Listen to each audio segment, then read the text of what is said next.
In the place where lonely eyes stare, time to stop there for a while. As the wind blows, watch the shadows in a field of lonely eyes. No one knows if they're dead or alive. It's a shame they never know. Where's the gas at?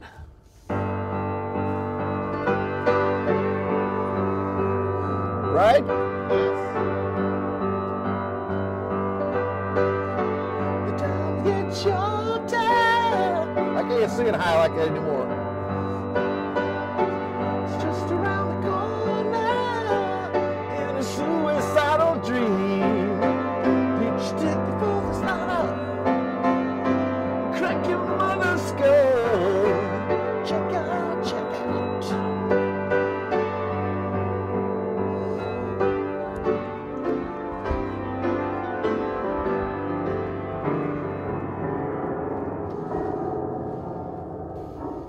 I've always been kind of a loner. But if you notice, I'm either becoming very internal or it's something I'm writing about what's around me in the external side. Usually the anger of it, of what I see. But when I internalize, it's more the fantasy of what is good and what's wonderful and what's magical, and then the wizard hat goes on, you know. Because I was always trying to think outside of the general universe about what was in space, and I was really heavy into magic and wizardry and all this stuff, and I had just a vivid imagination, and I was always thinking about space travel and like I said, reading about Greek mythology, and I was just really hungry to do a record, and I'd never done one before, so I booked some time at the studio. And I told him I wanted to do a 45. And the song that I brought in, I actually brought two songs in. I brought Journey to Find Who We Are, and another song I wrote that was never released called To You. Now the little guy in the middle was the very first record I ever made. There was only 5 of these made. They used to do them on acetate, but it's like, if you held that up, it's like it's metal, you know. My first time in a studio actually recording and making a record. And I took the thing home and I played it and I watched the little needle come to the end and then lift up and go back and shut off, and I was so proud of myself. I said, man, now you done something. So if you like, I'll let you hear it right now. Things I recall a long time ago. We were the seekers and tried to reach every star.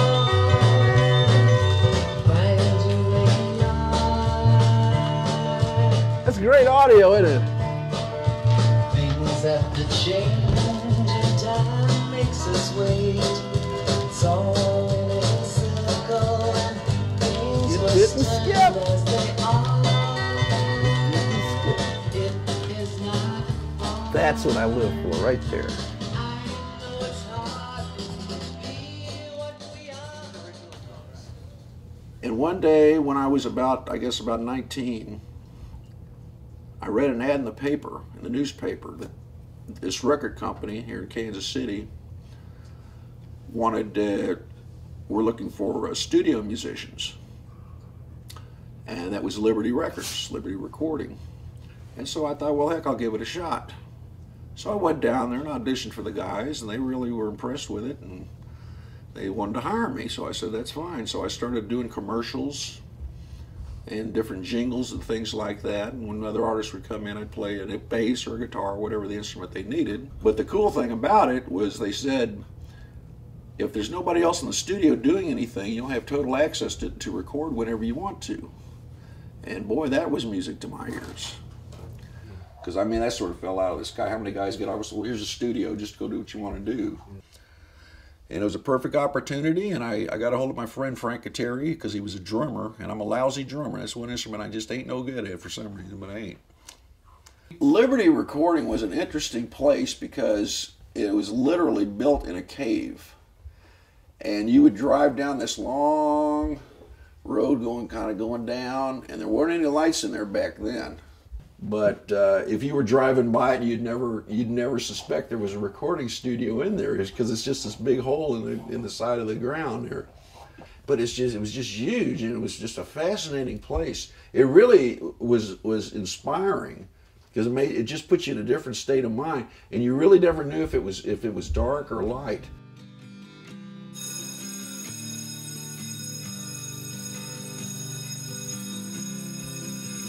Oh, this is weird. This is so weird. I mean, I used to come in here and it was just dark. It's total blackness. And you'd have to have your headlights on to see where you've been going. Going down into the bowels of hell. But this is where the album was created. Yeah, that's what I mean.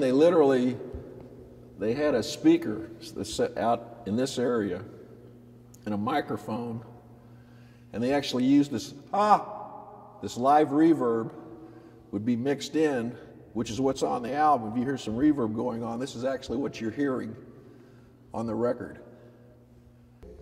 I got my blue shoes on, and I'm down in the cave, looking for the place where it started. Whoa, yeah. Beautiful, just beautiful. Hey! Hello? In the place where lonely eyes stare, time has stopped there for a while. As the wind blows, watch the shadows in a field of lonely eyes. I'm not in voice yet, guys. You're making me work too hard. It ain't even noon yet. What is this? I know I hit a beer and nothing. What's wrong with you guys? Thoughts of the future change my mind as I look across the sky. We got to see. Ooh, ah. Here's some heavy lyrics, ooh and ah. See, that's heavy stuff.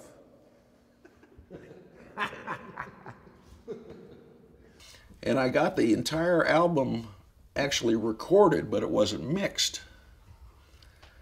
And right at that time, the company had really taken a financial hit because they had invested in this concert they were planning called Boogie in the Grass that fell through, but they lost a lot of money on the thing.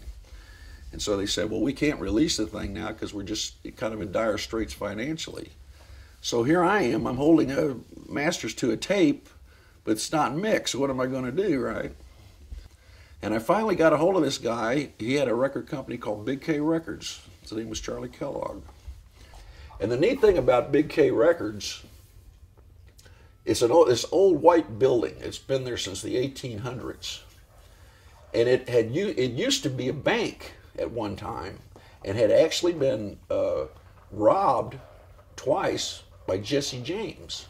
And writing songs and playing, and I'd go and I'd still do tracks for other people or commercials or whatever, and just managed to survive and get by, but just by doing that.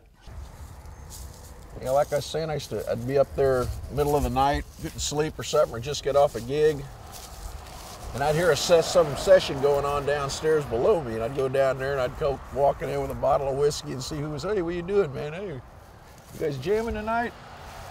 All kind of musicians in and out of that place, just country rockers, all kind of people.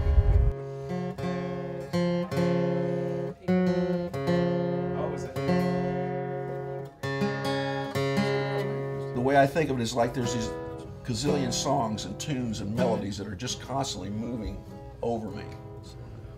And if I tune in and can catch one or catch this little tune or that little idea, because it's out there in the ether. Right. It's floating around in the ether, but you got to tune your head in to grab it. I wanna be standing near you. I